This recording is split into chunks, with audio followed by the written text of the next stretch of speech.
क्या बिरयानी और पुलाव खाने से वेट गेन होता है? नहीं, ऐसा बिल्कुल भी नहीं है। आपने देखना है कि बिरयानी और जो पुलाव है आप बना किस तरीके से रहे हैं और कौन-सा चावल यूज़ करें, ठीक है? या ब्राउन राइस यूज़ करें या आपने वो चावलों का पानी निकाल के उसको ड्रेन आउट करके फिर यूज़ किया है, तो वो आपको वेट गेन की तरफ बिल्कुल भी नहीं लेके जाएगी, ठीक है?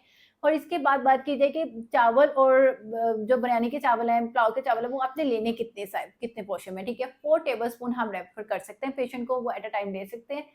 4 टेबलस्पून से तो सिर्फ़ अभी टेस्ट डेवलप ही हो रहा होता है और आप सिर्फ़ 4 टेबलस्पून कह रही हैं।